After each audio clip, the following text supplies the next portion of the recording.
Well, I'm Laurie with Interior Design Community, and we have Nile here. Hi, Nile. Hi. He's very silent over there. And then we have Ross Dunn. Ross and I have known each other for, I want to say, like close to 13 years because Google Plus started communities 13 years ago, and we'll be turning 13 in December. And I met you through a Google group, and I wanted to interview. We were doing back in the day, we did these live streams on Google Hangouts, and I wanted to interview someone about websites and SEO.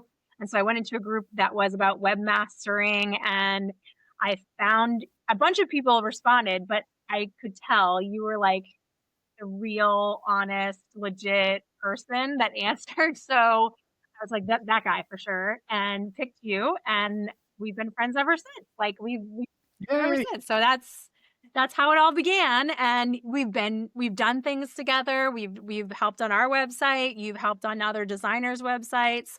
You've done free evaluations for interior designers to let them know what their problems are with SEO. And you've given such great advice to our community. And we're so happy to have you on. I'm so Thank pleased you. that I get to chat with you today because so much is Oh, I'm changing. likely. I'm very happy to be here too. Right? I mean, like the world of SEO must be like freaking out now about GEO and any other word they have for large language models and how, I mean, I use ChatGPT to search for stuff all the time now. I mean, Yeah. I'm even finding myself. About a year ago, I was talking to Niall and I was like, I think that ChatGPT is a Google killer. Yeah. And he was like, no way. Yep. No way. It's Yep. not true. Not But gonna happen. I was watching one of those late night shows, like comedy shows, and Timothy Chalamet was on, and he said, "I ChatGPT'd a recipe," and I was like, "It's a verb. He used it as like a verb, like I know. that is the game changer for me." And I think a lot of people are thinking that. And how has it impacted your industry? Like, what are people saying? I'm just so curious about it. Yeah. Well, yeah, I like to call it it's the Kleenex of AI now. Right. Right. Everyone's calling ChatGPT, and it's crazy. And it's not exactly one that rolls off the tongue. I guess it's okay. It's bizarre. But how is it impacting the industry? Uh I've been taking a lot of sighs this last couple of days because I've been absolutely early morning to late night just focused on everything to do with what I like to call AEO. I think that's a little better. Answer engine optimization just sounds a little better to me, but I know GEO is also the other option. But and a lot of it is too much early adopter syndrome Right. for SEOs, Right. and I think that's pretty synonymous across all the people, all my colleagues who've been in this as long as I have or close to, which is now coming on 29 years, which is crazy. Right. We've seen so many iterations of things. This is obviously the biggest change, I would say. Huge, huge. But I wish I could remember stats. I'm never good at this, but someone was saying that a lot of the changes or a lot of the searches that are happening that are related to search and such, like on Google and all this stuff, anything to do with this is actually seeming to come a lot from our community. So it's almost like we're creating the rush. Right. And then we're getting panicked because they're not on top of it, and we're all a little bit frenzied. Right. Well, But yes, does I the mean, landscape change? Are the things that were valued as important as they are? I mean, from a user perspective, I mean, it's so much more convenient and get answers on ChatGPT because you're not getting the fluff. Like even like if I'm looking for a recipe, for instance, just like as simple as that, I can ask for the recipe. I'm not getting like a bunch of like blog posts that I don't really want to read. I want the recipe. I don't want to Yep. read a blog post. I don't want to read a story. I don't want to see 15 ads for different ingredients of that recipe. I just want the recipe that I'm looking for. And that is Yeah. it. And it gives it to you in 2 seconds. And then if I want to keep having that conversation, I'm like, I don't like mushrooms. I love mushrooms, but like just say I don't like mushrooms and it will give me another recipe without mushrooms. Like it's just so fast and so time saving and so I don't know how I did anything without it before, and I'm just so I know, it. right? I love it. I do so much with it, and I feel like it knows me so much better now too, and because of our we have a relationship, ChatGPT and I. But I'm curious about all of the things that will happen. Like, okay, so if you don't know anything about websites, there are a lot of designers out there who have, you've looked at a lot of designer websites. There are some problems with designer websites. Some of them do not have your address on it. That is probably a good thing to have, is like where you're serving, the area you're serving. Area, That yes. would be great. Words on your portfolio would be good. Yes, from an SEO, we kind of cringe. We're like, what are we going to work with Yeah, here? yeah, because you need words for the pages to index properly, right? I mean, you don't It's, have to, but yeah. better if it has words. Google knows like what you did and what you're doing, and Is that that the more, words on the images or words on the portfolio? Because I think a lot of designers just don't know. Like we yeah. think we just put the work out there. So So is you it have words on the page like or is it words if you had like words on on the that page, images? Yeah. words on the image, everything having words, also a location of where it is. I mean, it doesn't have to be exact. Obviously, it's your client's address, so you don't have to use that. But let's just say it's a neighborhood. It's in, for me, it would be in the north end of Manchester. It is, I have images that are on there. Let's just say I did a kitchen Yeah. and I have one image that has full room. I could say, north end kitchen, full room. And then I could have another part that is like north end kitchen, detail shot of the range, that kind of thing. Naming the image what it is helpful. Naming the portfolio with like a location, like that's north end Manchester home, or something of that, like that has some sort of location. I mean, I'm getting into things that Ross knows way more than I do, but those are things that are important. But also having a story of what you did, so that you're saying kitchen, you're saying I renovated the kitchen, I did this, um we had a strange floor plan, and just things that your potential client would be interested in too. It's not going to be fluff. It's going to be, and you can utilize ChatGPT for it. You can literally use the microphone option. People in an article, when you're writing an article, if you think back into any journalism class you took, or if you didn't take a journalism class, it's like who, what, when, where, why. Who, what, when, where, why. Mhm.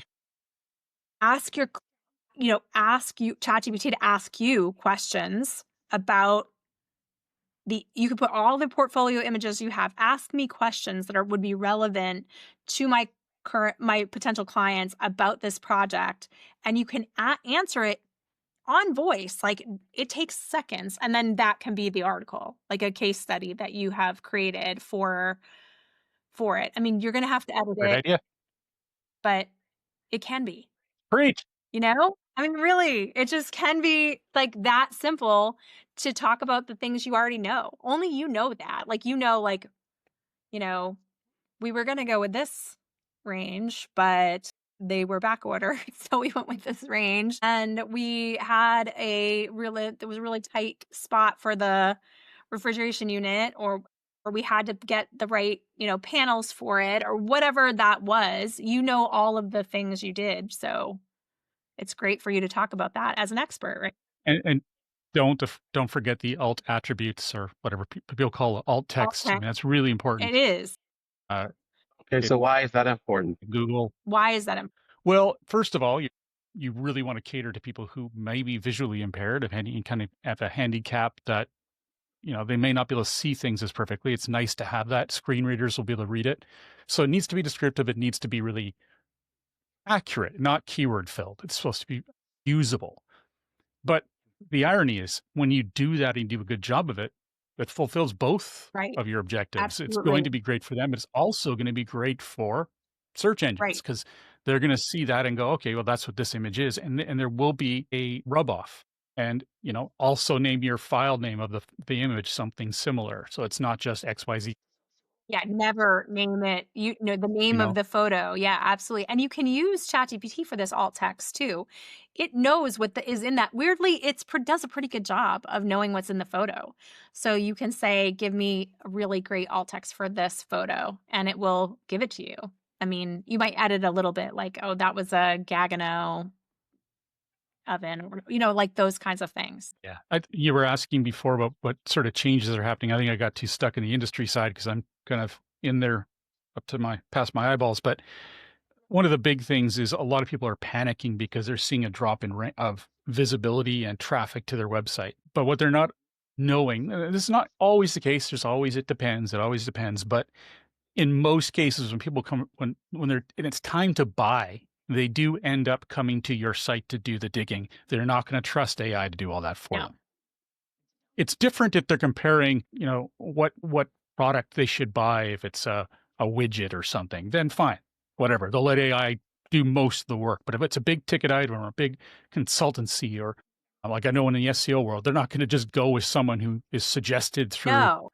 I mean, if AI. you were No, hiring an this, interior designer, you're still going to look at those yeah, portfolios. You're still going to read the reviews from the designers. You're still those things still matter. Absolutely. I mean, I wouldn't think that I would ever make that kind of decision with somebody I have to spend 2 years of my life with, just based on like yeah, ChatGPT saying this one's the best.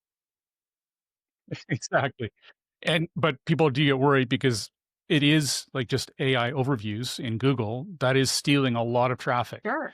And the companies that are feeling it the most were trying to monetize that traffic with ads, Right. and they're getting Oh, I hammered. I mean, know. that's just a bygone era now. I'm sorry. Yeah. I don't see how that's going to survive. But when it comes down to real purchasing intent, they're going to end up finding they'll look at the suggested providers and then go through them. Right. So they're going to go to your site. So you do want to be suggested. Right. And in order to do that, it's about building authority. And I've talked about this through the nose for I years. know. You need to prove to Google that you've earned the right to rank. Right.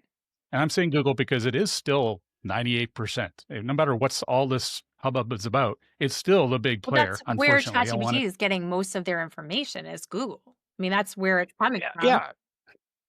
Yeah, and a lot of people don't know this, and it's a babbly-gab term, but query fan out. So I kinda hate it. It's how these AI systems work.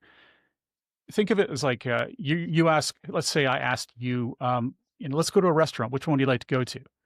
Well, immediately, and you're playing the role of a search engine here in a sense, you go, "Oh, well, what can you eat? What can I eat? What would be seasonal right now? Which place is under construction? Which one isn't?" And you go through all these different things, and that's what it's going to Google or all these different search engines and getting the answers to.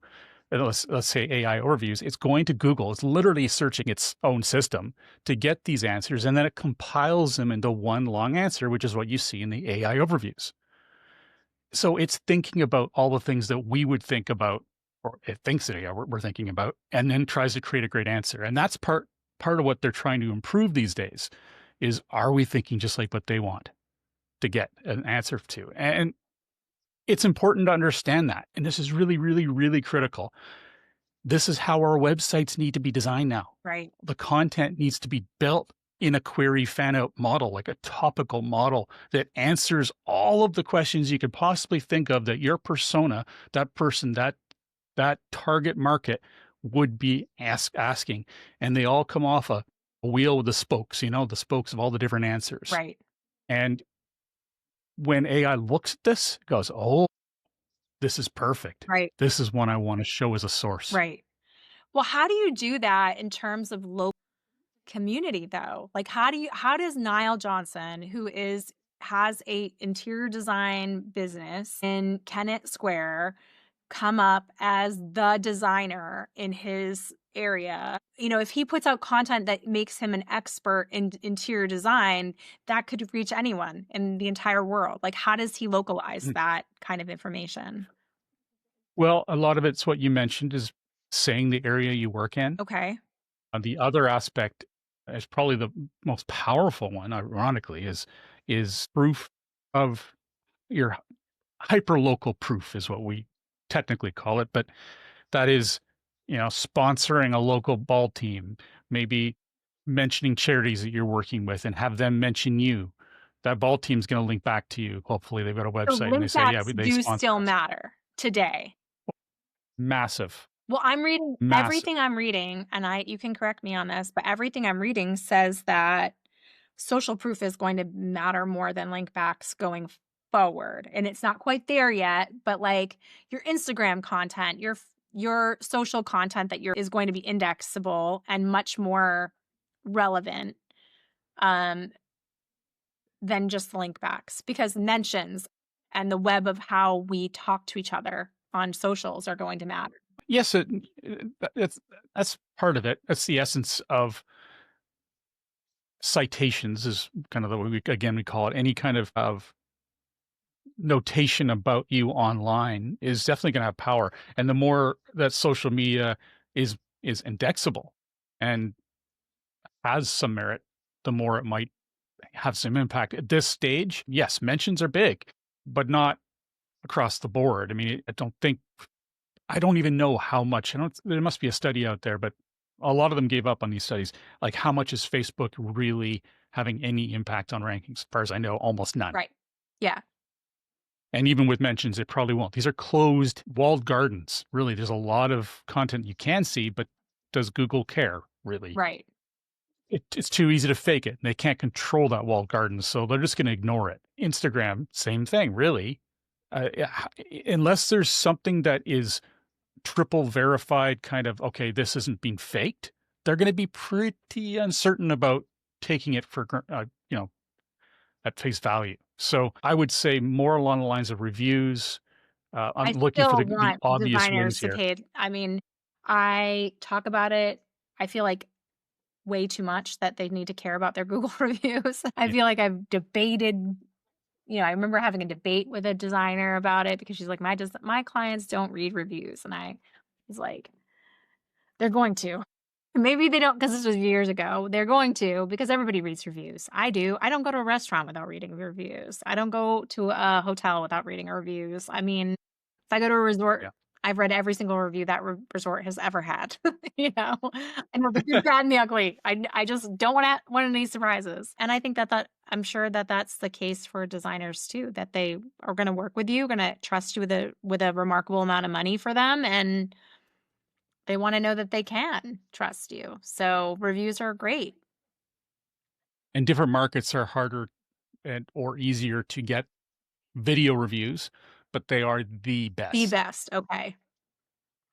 Well, you think about it, when you go to a page and you see someone talking about their experience, and if it's not an actor, Right.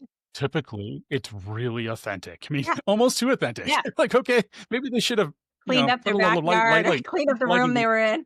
kind of like, yeah, kind of like my lighting right now. It's obviously not professional, so Right. this is authentic. Yeah. So that's really Do you important. think It's you just could get it's any hard to Google? fake. Do you think you could ever get a video review from a client, Nile? So I think I could ever get it. Maybe. I don't know that I would. I don't know that that's probably my biggest struggle is asking for reviews. I It don't. is. I probably have never asked. The ones that I've gotten have just been they've decided, oh, I'm going to go and write a review. And well, actually, no, that's not true. Back in the day of Pebbles, I think I did ask because that was sort of what was being fed to me that you need to ask, you need to have reviews in order to rank I was higher. always annoyed by the house doing that because I'm like, they're stealing your own Yeah. SEO. Like I So was so that annoyed was by the how. that was probably the only time, and the reason why that felt easier to me is because there was like a little form you would send. Like you would just email this form and say, fill this out, and then it would automatically like. But a video review, I don't know. I there are some clients, I guess I'm thinking about it. There are some clients that I know would probably definitely do it in a heartbeat. They would do it in a heartbeat. Yeah, yeah, Well, and it's I easier did for them. one. I have never done I've done a video review for you, not Ross, but Yes. I have not done very many video reviews. But am a Google local, like they think of me as like a Google local. I'm like tiered up with Google. I get invited to the parties. That's Oh, nice. What, you're tier 9 now, are you? yeah. So I'm My. Nice. like a Google, I forget what they call it, like a Google local expert or some stupid thing. But that's really because I've given a lot of reviews for people. And I've A always lot. I give good reviews.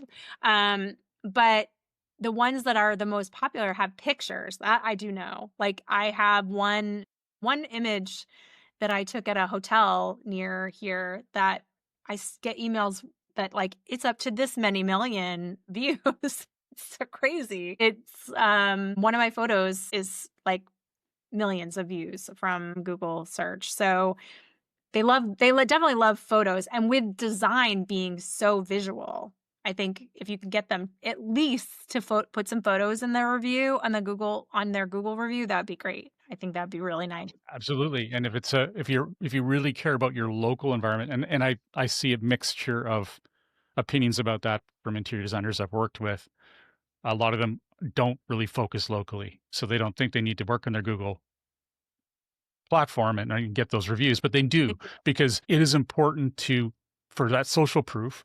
And you can always have the person just, hint at this anyway, and say, could you please put in that you're in this part of the United States? Right. That way it shows that I'm not just local. Right. And it does look good, and tell them a little bit about what you do. Maybe you're working on a multifamily home, maybe a senior living, whatever it might have been that you were working on. And those little cues are huge. Oh yeah. And very, very, very important for AI, because it's also mining all this data to try and get an idea of who you are and what you offer. Right. But what I was getting at there is that in those Google business profiles, you can't really say you are providing services to everywhere. Right. So you will have to pick a locale, and that bothers people, but just do it, build on it, and it's okay. Every designer I've talked to, honestly, like the majority of their work they might do a job overseas or whatever, but they still have a service area that is the majority of their work, I think. So recognizing the neighborhoods, use ChatGPT for that too. Break down every single neighborhood. Make sure you're hitting all of those words in the reviews. This neighborhood and this neighborhood and this neighborhood as much as you can. The other thing is that you can get designers have a hard time because they might work on a project for 2 to 3 years, and it's like one family. So that becomes like, how many reviews can they possibly get in their career? But you don't necessarily just need to be a client to review an interior designer. You can have other people who work with you. You can have vendors review you. You can have multiple people that knew you in the project or worked with you in the project. It could be your contractor, your tile person, your wallpaper hanger, your painter. Anybody can speak to you about your professional abilities or loves your work, right? It's really anybody who loves your work.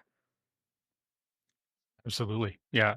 And I think when it comes down to your website, do make sure that you keep that updated with fresh portfolios on a regular basis. All of this information is going to be mined. Like we were talking before, make sure that there is text there for Google to index. That's my biggest battle when I'm working with interior designers on optimization, trying to get that text in here. I know we covered it partly, but just to reiterate, that is very important. You don't have to put a lot. I say it all the time too. Ross, I am out there speaking to the choir with you. Yay. I'm trying. I really want designers to recognize that the text matters so much. I just did a talk on marketing in Boston, and I was telling those designers that, and they were like, well, how many words? And I was like, in an ideal world, 1,000. And they were like, 1,000? I thought 5 sentences. I was like, 1,000 where per portfolio grouping, I would think. Yeah. Ooh. I know. Yeah. If I did have 1,000, it doesn't, I would. at least 500, right? It needs to be at least 500. Well, and if I was doing that, if you're describing a paragraph about the client, a paragraph about what they wanted to do, a paragraph about what you were able to do, a wrap up about like how the different people that you worked with or different product lines that you worked with, it doesn't, that 500 words, 1,000 words, like that can go pretty fast, right? Yeah, it's yeah, I could see that. Yeah. and challenges that you faced. Yeah. Right. Another thing that I really like is when you're doing that, and we're working on an interior design site right now, a great one we're quite proud of, it's coming along nicely, is drop downs. You can always nest that you can have it so someone clicks that and boom, comes down the information about challenges we faced. But then it collapses again. That way the page isn't overburdened with this and all the images can do the talking, Right. which is the main thing that every designer wants, and I get it. Sure. But that way you've got the text there. Google used to not like that, but because of a mobile first world where your website needs to run perfectly in mobile, it realized that space is everything. So it wants you to use these ways of consolidating content, and using a drop-down is a great way to do that, Yeah. or accordion or whatever you want to Yeah. call it. So that could be That's like a a really good simple. point. So drop downs are acknowledged or searchable, like, because I had this idea in my head. I mean, this is just me in my ignorant world, not knowing SEO, that, oh, I better not put it in a drop down because it won't see it. Like, I better not do my like I did a whole FAQs page. I'm like, it better just all be out there, because if I put it in a drop down, like, Google won't pick it up. But you're saying that it does. It will pick it up if it's in a drop down. Yeah. Well, you got to remember, Google's looking at the code. So no matter what, even in the old days, it could see it. Okay. But what it was trying to do was, it's all about the user's experience, because it wants you to have a great experience. So you continue to use Google because Google referred you to that site. So you go to a website. It was the case that if you were using a desktop site and you had them in there, it wouldn't count that content towards the overall optimization of the page, and it was a bad thing.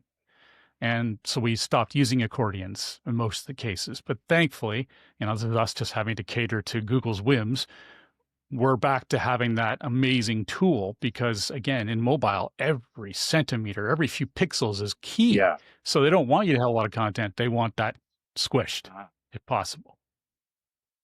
That is so great. That's good What's information to know, and I think would yeah. solve the problem for designers because they want the photos to shine, which I can't blame them. They worked so hard on that work, and then they paid a fortune for photography, so they want that to shine.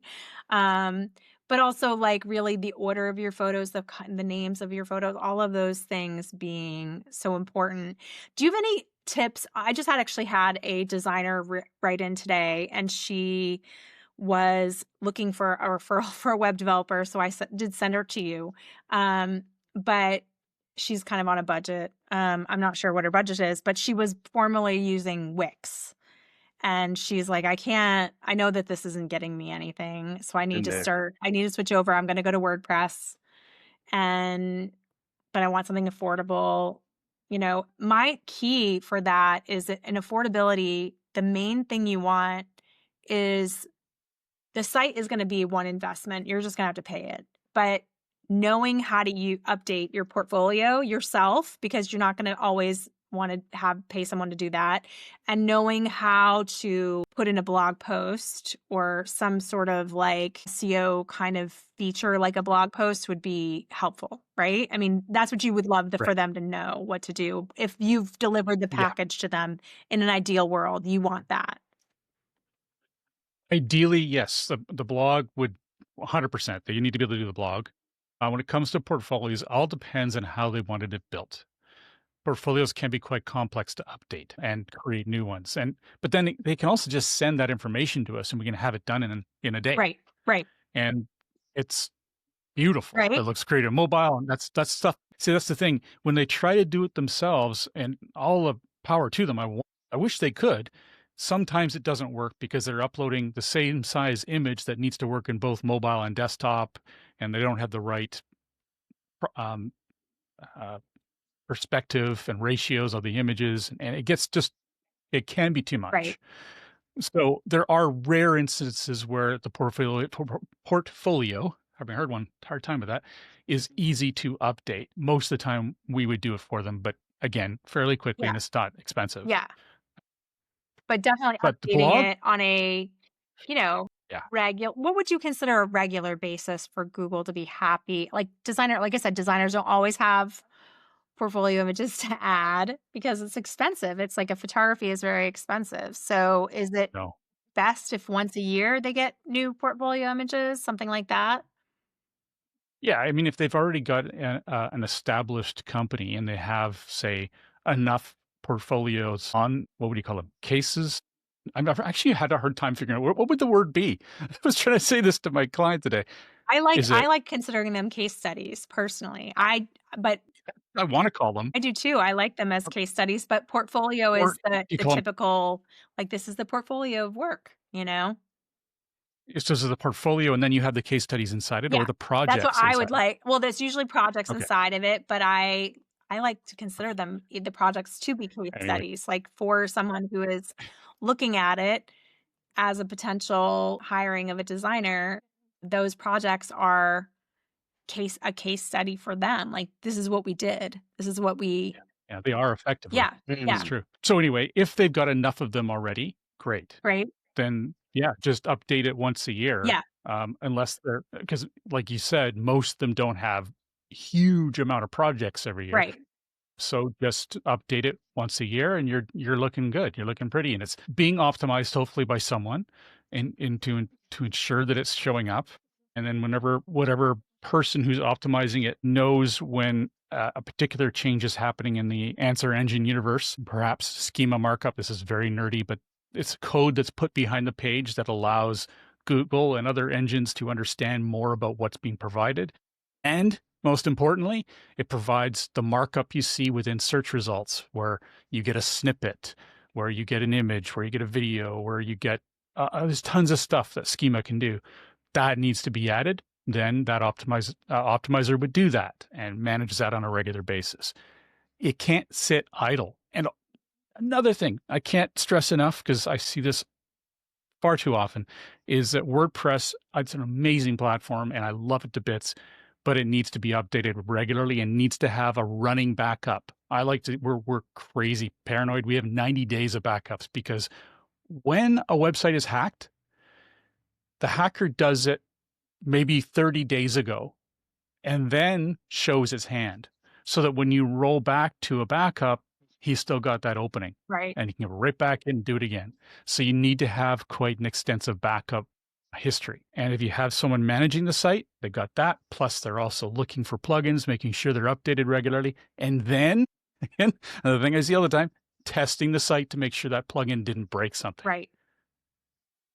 And another thing that will save someone listening to this, almost guaranteed will save them thousands and thousands of dollars. Test your form once a month if you've got a contact form or a quote form, because I don't know how many times those things break and people have no idea how many leads they've lost. Right. Yeah, that's huge. That's huge for a designer because that's where they get everything is those contact forms. I didn't even really think about that breaking. I know that most designers from chit-chatting at markets and whatnot do not have access to their webmaster tools. They don't know what the rankings are. They don't know if this pages have index. They don't know what's ranking in their site and what isn't ranking in their site. Do you recommend that they have access to their webmaster tools?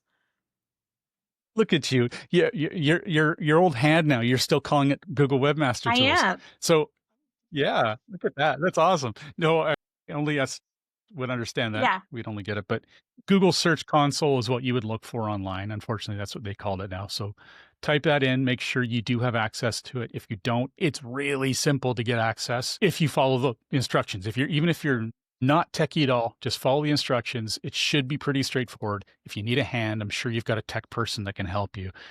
But yes, once you get access to that, you're pretty much opening Google's kimono. It's going, hey, look, this is what I know about your site. This is some really important information. It could even be alerting you to something that you don't know about, and they won't tell you unless you have access to Google Search Console. It's really important.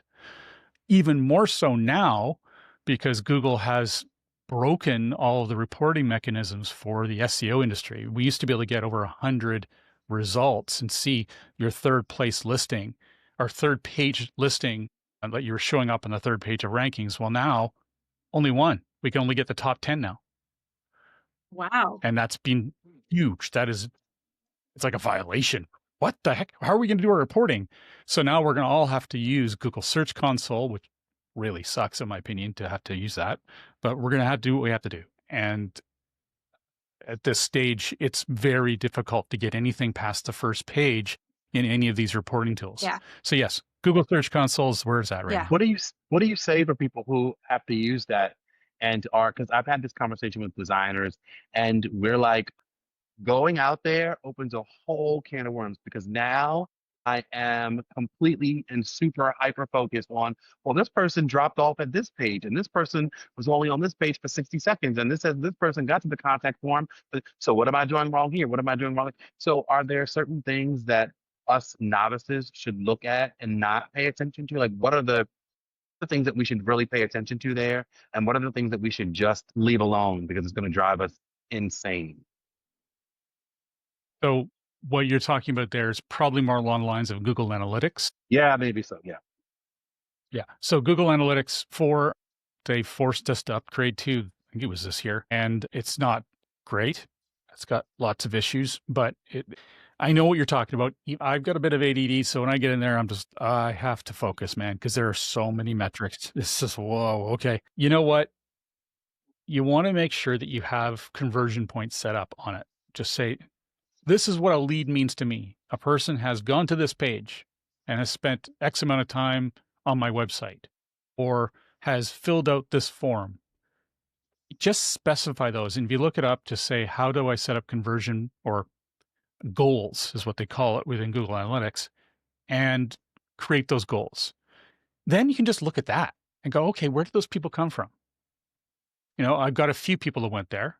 All right, where did they come from? And then you can do some digging and seeing where they went. And if you're getting a lot of traffic that's going to one page, but then everyone's leaving, if that's just a piece of content that you wrote, that's typically what happens.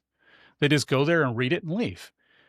You want them to socialize it, so make sure you've got some social options on the page to make it easy for them to socialize. But typically, unless you've got some kind of catch, they're not going to go to other pages on your site. And that's not the end of the world. You're building a brand. They're coming there, they're seeing your brand. And as long as you have a cohesive brand across all your platforms and they can see that, oh, that's them. I know that. I trust that color. I trust that look. It's not going to work as well. But if you have that, it's great. So don't be too worried about bounce time. A lot of people say, oh my God, I got a huge bounce rate on my website. Well, if you're a writer, that's going to happen. You're just going to get people going off and coming back and so on. If you know someone's coming to you from, let's say, a lead generator that you've got on another person's website, they're coming to your site and then they're bouncing, that's a problem. Because you are trying to get them to your site to look at more of your content, look at your portfolio, and then ultimately contact you, or at the very least sign up for a newsletter or something. Have a soft goal, something that doesn't feel threatening to them, doesn't feel like they're taking that big leap, but lets them get to know you a bit better, and you can work your way in and build that trust.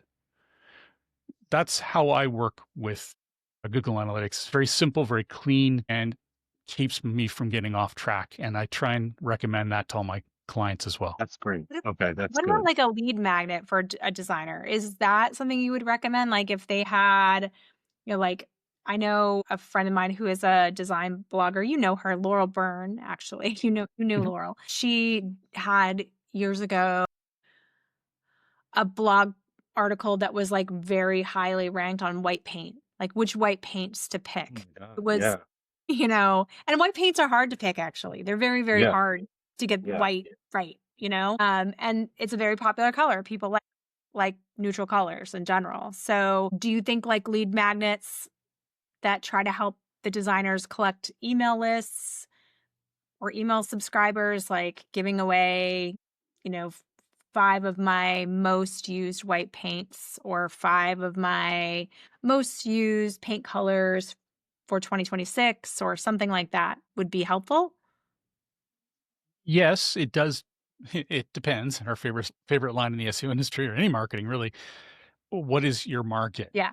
So, I mean, that sounds like a great idea if you're trying to market to other interior designers. Unless again, it depends. If most of your readers are the average person who's trying to do it DIY, and that's okay, and you don't mind getting those people downloading that, and that's a target for you, great. That's a perfect example of a good one. But if you're just getting more interior designers grabbing your stuff, and that's not going to lead to any business, what's the point? Right. So what kind of lead magnet Unless do you're you trying think a to designer should give? Like what would be an example of a good one? Hmm. Maybe a checklist for, again, this will depend, and if they hear my designers clients talking to me, they don't want this kind of, they don't really want to Oh, track this I kind of have an person idea of like, necessarily, what but about a guide that how you can increase the cost of a project, like, or decrease the cost of a project for yourself. Like, what is it that, like, a guide that Nile could make that would be like, here are the top 10 things that increase the cost of your project that when you're hiring an interior designer. So, like, if you take too long to decide what, to pick, that usually can delay the project, causing more time and money. So it will like cost more money. pitfalls to avoid. So I know potential design clients are thinking like, I have this big project. I don't want to do anything myself personally that would make this cost more money. Like, how can you Yeah. save money on your interior design project? And then really a lot of it is like increase be able to make decisions, know your budget so that you know what you're spending, know what, that anytime you cause a delay, like I just had a designer who talked to me the other day and she's like, I had to literally, they, they call us like this is, because it's so frustrating for the for the designers. Like they're calling me because their kid is homesick and now they don't want to do the kitchen install. Well, I have to call every single trade that was on plan to come. I don't just get to do it tomorrow. Like now we're at the back of the line for this could be 3 months that they can come back. I don't know. I mean, I've got tile people coming and, installers and flooring and like I've got all these installers scheduled. I can't just I'm at the back of the line when I ask them to come back again. Like they have other projects they're working on. I have a bunch of people to coordinate. It's not as simple as like this is super easy. This is you don't just get the new spot. You don't just get to do it tomorrow. I don't think that they at all understand that costs them a lot more money. That is a huge, problem from that perspective. I think they're just thinking like there's going to be noise. My child's sick. It's inconvenient today. They're not thinking about are literally 15 people that this affects and 15 businesses, separate businesses that this affects.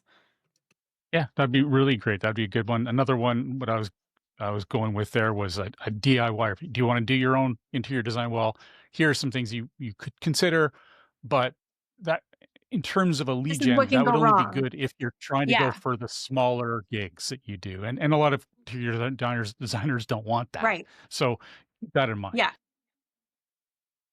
It's all good. That's the sort of stuff you Yeah, want to that's track. really good And point. Like your 5 free paint colors is going to attract DIYers versus content that could attract an actual design client being correct. That's 100% correct. I mean, it makes a lot of sense. And I know that designers have a ton of opinions about these things, right, Niall? Well, isn't it like, I mean, I wonder though, like, because sometimes with clients, I will use like when they say, well, I'm going to go shop for this particular piece myself, right? And sometimes instead of going through the whole, well, you signed a contract and you're going to pay me 35% and blah, blah, whatever. I say, okay, no problem. I want you to have all the information. So I'm going to shoot you over a list of all the things that I have to go through when I'm sourcing a product. So you just need to make sure that you go through this list because you want the process to be as smooth for you as possible. And then when I send that's like reverse psychology. When I send them that list of 40 to 50 things that they should, they're like, oh, I didn't realize you do this for each item? Yeah. Oh, I don't want to, no, never mind. Never mind. I don't, can you just find it for me? It's just easier for you to find it. So I wonder if like even something like that, Yeah. all the things that we, procurement and, whatever, all the things that we, go through in procurement on the back end, It I is just, if it is that would so much reverse like more a than client, people know. yeah, yeah, yeah, the other one is probably the most common one I see in my industry, but it's common everywhere really, is the, you know, how to pick a great designer, yeah, a great interior designer. yeah. What are some of the What things to you look should be for. considering? What should you look out for? that are negative, where to look for it, that kind of thing. And, even if it is everywhere, it's not necessarily where that person's looking. Mhm. And there's no harm in having something like that. And it's definitely valuable. Yeah. And if you happen to have all these things ticked off, well, of course you do, right? That's good. Right. Then you're good on all these different things. And then all the other people will look bad and you will hopefully get the gig. Right. Speaking It's of huge what that, you just said, though. Like, yeah, I think people need to pay attention to that. Like you said, even though it could be everywhere, it may not be where you are, where that person is looking. I think that's huge because a lot of us, as a company included, don't do certain things because we feel like, oh, it's been done 20 times. But they don't know it's been done 20 times if they're looking at your website and you didn't do it. That's huge. Like, that's it is. huge. Yeah. I think that is huge because you're right. I mean, we get so inundated in this industry of thinking about ourselves, and Yep. it does get to be like, well, I don't want to copy someone else's stuff, I Yep. mean, I don't want to do the same thing. I don't want to be seen as somebody in our industry that does the same thing that somebody else is doing. But the clients are never looking at 50 million designers that are across the country. They're looking at in their area, usually in their own area, for a designer in their area. And they're not looking at a designer in California, you know, and what they're writing on their website. Absolutely. I've got a coach, uh, Chris Ward. She's amazing. And I'd say more than half the time it's her telling me, look, people don't know what you know. They don't. Yeah. Just do it. Yeah. Just put it out there. They don't. I'm like, but he already wrote about it. They don't know that. I don't know. He's always calmly just trying to chill me out. The other thing is your perspective that you're adding to it and your personality that you're adding to it. I don't know how many times I really do believe like it's a very long time to be with somebody and you want to pick a designer you actually really like. And the designer should pick a client that they actually really like. It's really hard to work with people you don't like, that you have very, very different Mhm. opinions about life in general. And you would never want to spend a day with that person, that kind of thing. Like it's just there are people you don't like. And so I think getting it out there so that you're sharing good information, but also like attracting the people that would like you, and that would want to work with you. So putting your spin on it gives them that option to know who you are and to see if Right. you're the type of person they would really want to spend time with. Because your spin on it is going to absolutely somehow in there show your personality, who you are as part of the And mix. and and as a marketer, I'm my own worst marketer. We're all our own worst marketers in many ways. We are. And I literally had to be I felt like I was being pulled by my teeth to create a website that even featured my picture because I didn't want to be on front of anything. But what I've learned is again kicking and screaming that it's and this is good for interior designers to listen to, I think. It's about you. It's about your image. It's about your take on things. It's about that trust that you build and that you exude. And that's so important. Everything these days gets so, I don't know, in my market definitely gets kind of corporate and there's just nothing to it. Where going the warmer route will attract the kind of client that you want. Right. And that has truly worked for me. I didn't believe it would work so well, but it has. It just brings a different level of client. I have much less headaches than I used to have. And I'm sure that would be the same thing for you, an interior designer. Yeah. I think that the personality factor in there, and it will also drive away the client who immediately is annoyed by you. Just like you don't want to work with the people who don't really like you either. You want their experience to be fun and enjoyable for them. They're spending money with someone. You want them to work with someone that they enjoy and so it works both ways. It drives away the clients that maybe would see you and not like you too, and it brings in the Mhm. ones that do like you and think that you're great, and that's what Right. you want. For SEO, I will just say another, like, as we end this up, like, there isn't anybody that you will meet online that is more trustworthy than Ross Dunn. I believe that 1000% in the web development and SEO world. I have talked to hundreds and hundreds of different web developers. You are just this down to earth, lovely, sweet man who tries your hardest to and you're so compassionate and caring to people. I really can't say enough wonderful things about you. I'm so glad we met all those Thank you. years ago, So sweet. you I know? appreciate that. Yeah, because it's like for it's very hard for a designer to get involved with web development and SEO because it does feel like they don't know I mean, it's not their area of expertise. And so Yeah. as a result, if there are people out there taking advantage and scamming and saying they've given you an SEO site, I don't know how many times I saw people say, I just got an SEO site, and I would run their site through like that. Remember years ago, Google had like that mobile friendly checker that you could just put your website on, and it was like, You can still do you it. can still do Yeah. it? Okay. Like you just put it on and see if your site is mobile friendly, and immediately it wasn't. I'm like, this is not SEO friendly. I'm For sorry. listeners, I would go to, if you were going to test it though, go to GTmetrix.com. GTmetrix.com. So GTMTME, metrics. GTmetrix. Any way you type it online, you'll find it. And that's where I run all of my clients through theirs. And we do it every single month for the ones we're managing. So we're always keeping it fast. Right. Those sites have to be fast. It is so important. The attention span of people is just getting worse by the day.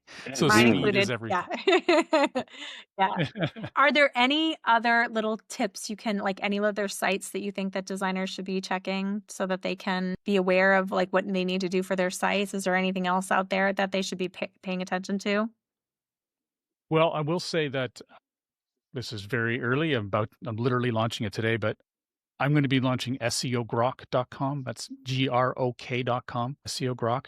And it's a Substack, if anyone cares. But essentially, when they go there, it's going to have information like this. I've taken a, 15-year at least hiatus from writing, and I'm going into it full bore again. So there'll be lots of great info there.